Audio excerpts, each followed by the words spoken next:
Welcome to the For Peds Sake podcast, a Nicholas Children's Hospital podcast that is all about putting children at the heart of healthcare. I'm your host, Dr. Chad Perlin, plastic surgeon here at Nicholas Children's, and I am so excited to welcome you to our very first episode.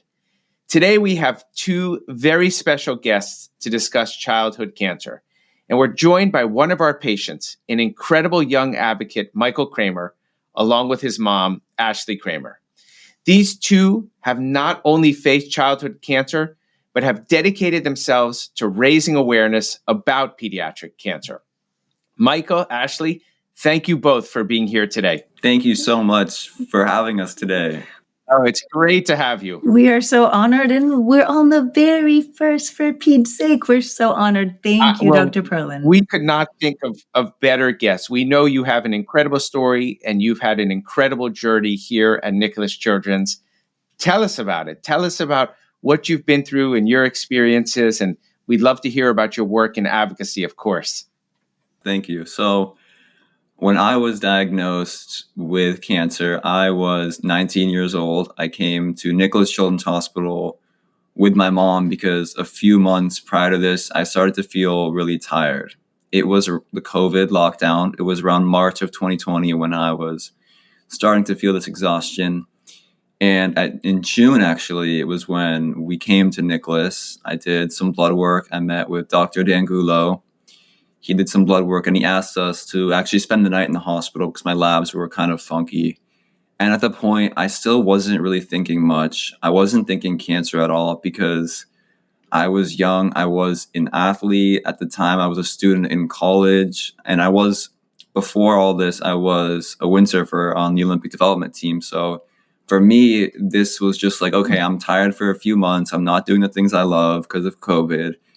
And it just felt like I was maybe anemic is what we initially thought. Yeah. And if I remember right, you thought maybe this was due to stress from COVID or COVID lockdown. Yeah, exactly. Of course. He wasn't able, the beaches were closed. Mhm. So his joyful place was the ocean, surfing, windsurfing, and the beaches in Miami were closed. And there's actually a weekend that he and his brother drove up north because the beaches had opened up north. They went surfing for the weekend. He came back a little bit energized, and I was like, well, maybe he is better. But then a couple of weeks later, I'm sure I hit that same crash. And then it was fevers and night sweats as well. so when we came to Nicholas, it happened so fast. The next day, I was actually diagnosed with cancer. I did the bone marrow biopsy the next day, and I remember the Dr. D'Angulo, he walked into the room after my bone marrow biopsy. I was waking up from the anesthesia, super groggy, and he comes in and tells me that I have cancer. Wow. But wait, I have to interrupt you because this is the thing about Dr. D'Angulo, and this has been our experience with Nicholas. I'm not plugging Nicholas, but oh my gosh. Our experience was he walked in the room. He had been so kind. And at that time, still in oncology, everyone is wearing masks.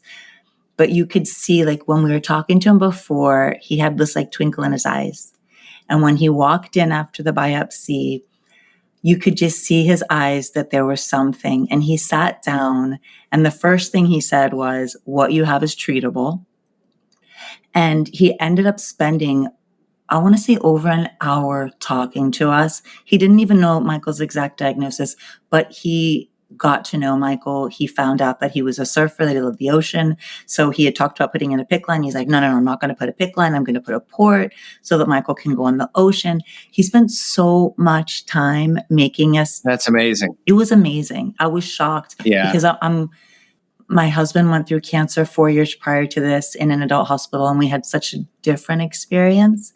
And right away, I could tell that he was looking at Michael as a human being and as a whole person. I love hearing that because that's what a children's hospital is all about. Not just taking care of the disease, but taking care of the whole person, the whole child and their family.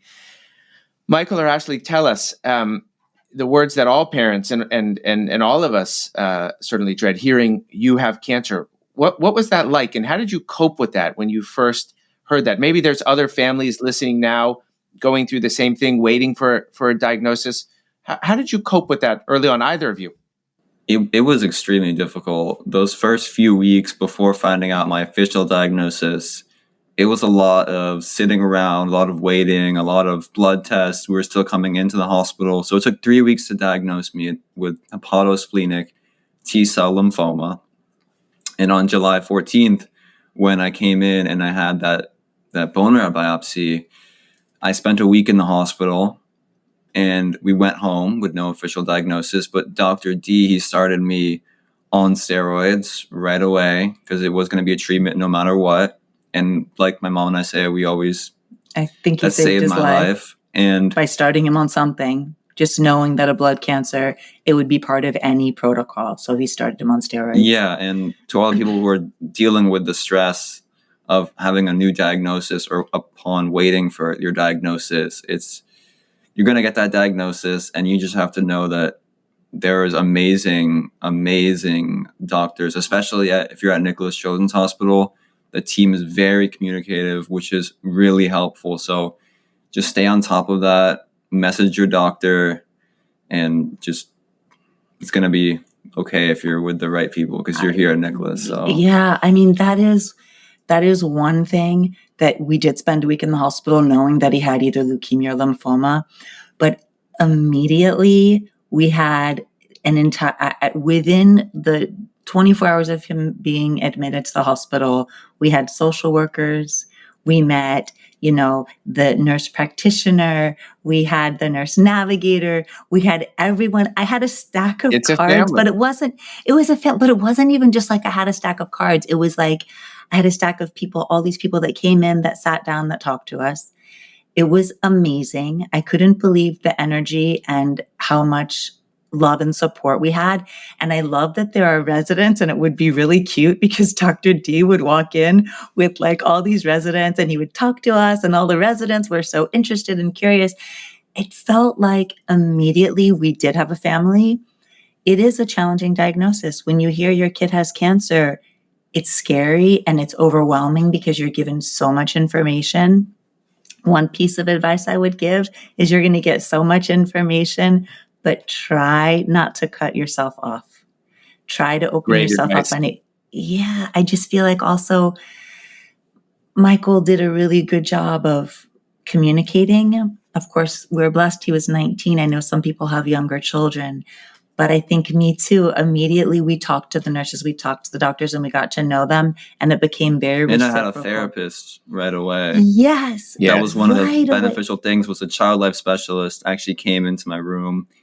A therapist to help you emotionally. Yes. Yeah. Wonderful. Yes. Wonderful. Very, very wonderful. I think that is one of the most important things, especially during this time of stress around the world as was. With COVID and everything else going on, to have to deal with this as a teenager. We've spent so much time talking about mental health issues in teenagers, and we're going to do more of that on the podcast. But that on top of your diagnosis, the stress is unfathomable. Tell us, Michael, as you talk about your story and your diagnosis, I know from reading about you, there's been a lot about you in the media and your work in advocacy. You didn't just have a diagnosis of cancer, you had a tough cancer and were given initially the thought based, at least statistically, only a few months perhaps to live. I know Dr. D'Angulo came in with flying colors, and I love that his opening words were, "This is treatable," which is so important. But you had a tough battle in front of you. Share with us some of that. What was that like, and what were the things you went through? And then I want you to sort of take us how that empowered you. I see your mom's shirt, Strong, about becoming an advocate. Yeah. So when I was diagnosed with cancer, I realized there was nothing I could do to change the fact that I had cancer. And I just had to listen to my doctors and do the protocol that they thought was best for me, because I really trusted and believed in my doctors and my team. So they told me, Dr. D told me I had to go through 2 to 6 rounds of chemotherapy and then a bone marrow transplant. And for me, it was like, okay, whatever cancer I have, it's not going to change what I'm going to have to go through. So I'm still going to have to go through this. And I can go and get a second opinion, but everywhere else that we looked, honestly, they would probably do the same thing. So we trusted our instincts, went with this doctor who was super nice in this amazing hospital. And I went through 3 really difficult rounds of chemotherapy. And then I had my bone marrow transplant October 27th of 2020, which is 3 years now. So it's been from our recording, it's 3 years, it's right? We're exactly. happy anniversary, my friend. Yeah. Thank you. It was really hard, the bone marrow transplant. I was prepped with total body radiation, lung blasts, and some of the most intense chemotherapy just to destroy my old immune system and give room for that new immune system to come in from an unrelated donor in Germany. My mom and I, we spent 6 weeks in the hospital for that procedure for my bone marrow transplant. It was tough. I had a PCA pump for morphine. I vomited countless times. I had blood vessels in my eyes. I literally had a patch on my eye because I couldn't see out of my left eye. And I had so many hallucinations, and I'm almost about to pass away because of engraftment syndrome. My heart and lungs swelled up just so much during those 6 weeks. And physically, it was the hardest 6 weeks. But after I was discharged from the hospital from the bone marrow transplant, we were right back in the hospital. I developed graft versus host disease. Basically, the donor's stem cells were just attacking my organs, rejecting my body, fighting it off because it's foreign, right? And the next 2 years, we were just in and out of Nicholas. I mean, we spent 5 straight months admitted to Nicholas at one point. In 2021 to 2022, we were there a lot. We spent Thanksgiving there. We spent Halloween there. We've been there Christmas, for every holiday. New Year's. I'm sure. So we've been there for every holiday except for July 4th. But look at you now, right? Look at you now after that incredible journey. To be able to be here, celebrating at home, celebrating your 3-year anniversary. I hope you're going out this Halloween and not spending it in the hospital or maybe coming to the ward and helping trick or treat with the kids who are here.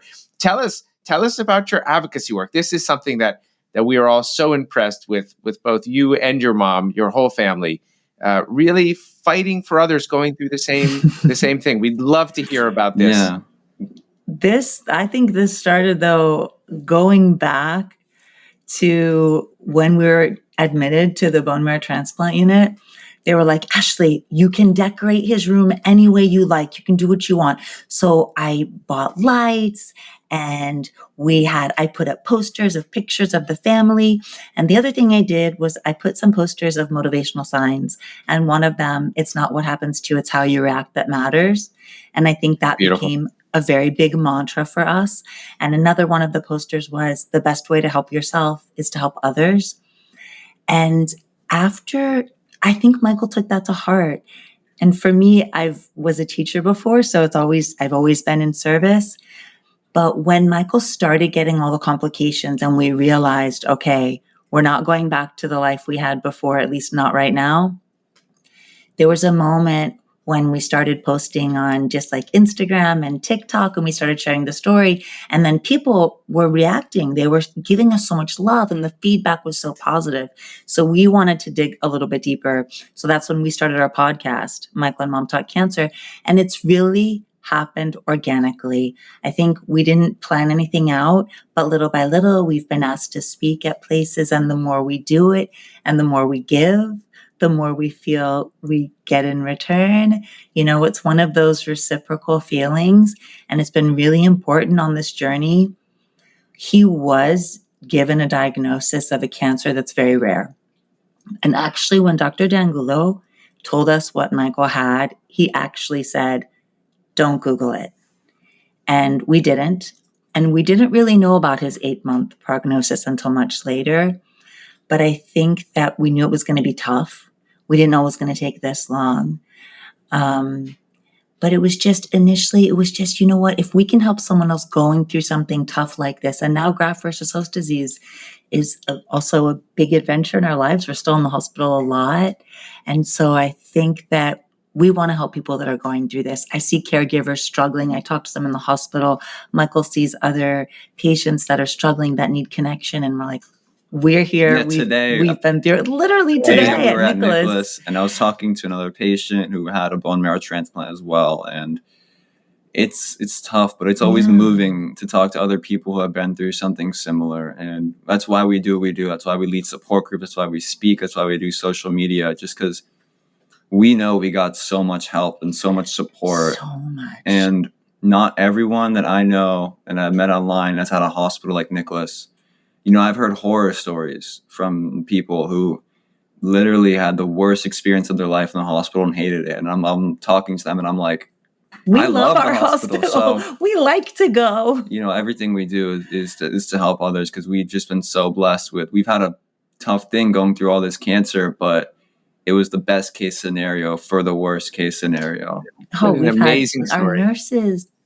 Yes, literally our nurses, our doctors, they are family. They are family forever. It has been incredible. And for us giving back in any way, even if it's not directly to those nurses and doctors, it's just giving back to the universe. We feel it's been really, really important for us. We have received so much love, so much support. And it's clear how much you both have to give back. And it's really wonderful. And it's so kind of you also to think about the caregivers, because the caregivers, the nurses, the physicians, the staff, the techs, they pour so much of their heart and soul into caring for kids. So we appreciate you thinking of us. Obviously, we're here for the kids first, of course, but we can see your passion for advocacy and supporting all in the cancer world, patients and caregivers. Yeah. And that's really wonderful. Yeah, definitely. What Michael, would you say if there was a child out there, or maybe a young teenager listening today going through something similar, would there be a word of advice you would want to pass on? It's going to be so many words. There's so many words, and we always say that it's easy to sometimes be like a victim of your situation. And when you're diagnosed with cancer, sometimes you feel like you're the victim and then your world is collapsing. But my advice is just don't be a victim, adapt to your situation, and I promise you can overcome this. It's not going to be easy. And I'm just letting you know that now. It's going to be really difficult, but if you have the right support, the right mindset, and the right people around you, you can get through it. And Ashlee, how about what would you say to a family, a mom, a dad, who are in the same situation that you were 3 years ago? Yeah, I think that we have found, and this is going to sound a little corny, but love has really been incredible for us. Love and connection, and accepting that people do want to help you. So accepting some of that love and also giving it back, and knowing that you're never going to go back to who you were before. And that is part of the gift of this. I think that you become more when you go through something like this. You are deeper, you are wider, you are stronger than you think. And when you go through something like cancer, you come out on the other side with so much more to offer to the world. So, and I think also I will say, take a shower. Take a shower. It feels good. And don't lose your connections. I mean, I said it before, but I think isolation in cancer is one of the hard parts. And a lot of people do isolate themselves, not only survivors, patients, but also caregivers do a lot of isolating. And I think reaching out is really important, connecting. If it's one person, if it's a community, if it's a support group, if it's a friend, whatever it is. Yeah. But reach out to us. I mean, reach out to us. We are always there. Yeah. I lead a support group. We I'm both always do. open to answer anyone's message. So we're always here for anyone listening. Amazing. Yes. I'm sitting listening to you both, not just as a physician, but as a parent. I have a teenage son and a middle schooler. And Ashlee, you must be so proud of Michael, not only for the courage and bravery that he went through physically and emotionally, but the young man he is today and the advocate he's become. And Michael, I really hope that you continue that passion and continue to serve others. I will. Whether it's those with cancers or struggling with any type of issue in life. Yeah. You seem to have found the joy in helping others, and it's really wonderful. You must be so proud, Ashlee. I'm so proud. I feel like he's also a teacher for me. I think we teach each other. We teach each other a lot. We've been through a lot. I'm very blessed to have him. And he has 2 pretty cool siblings too. They were pretty amazing going through this because I am a single mom. I'm a widow. And his siblings were pretty incredible as well going through this. Amazing. Still going through it, yeah. Amazing. Well, it has been such an honor having you on the show today, on the podcast, and on our first podcast. Yes. I always tell my patients, I hope I only see you again in Publix. Right? Publix, if you're listening, is our local shopping, our local food store, right? I know you still have some visits left to the hospital, but we all look forward to that day when we just get to say hi to you outside of this place, at least as a patient, but we're never going to let you go as the advocate and champion for children that you are. We do know that you have your own podcast, as you mentioned. We're going to put that in the show notes. Oh, thank you. So that parents or kids going through this can find you, and we'll put your contact information as well. And it has really been wonderful having you. Before you go, any last words you wanna pass on? Keep going. If not for yourself, do it for the ones around you, because you are loved. Yes, and you are definitely not alone. You have people you can reach out to. You can always find people to reach out to. You're not alone. And I'm also just I have to say this, that Nicholas Children's Hospital, this is not a plug for your podcast. We feel so blessed that we are part of your family. We would do anything for you. You have saved his life multiple times, hence saving this lady's life as well. So thank you so much. We are honored to be on your first podcast. Yes. We feel so honored. Thank you. There's no better guest we would want to have. As we go through the podcast, we're going to start to do a lot of practical tips for families, information for daily use. But we really wanted to have a very special guest on for this first podcast, so people listening could feel the love, feel the special relationship that we have at Nicholas Children's with our patients. And we all said for sure there is nobody we'd rather have than the Cramer. So thank you again. We hope to see you soon outside of the hospital, and good luck to you both. Thank you so much, Dr. Perlman. Thank you. This concludes this special episode of the For Peds' Sake podcast. We hope you've been inspired by Michael's story as much as we have.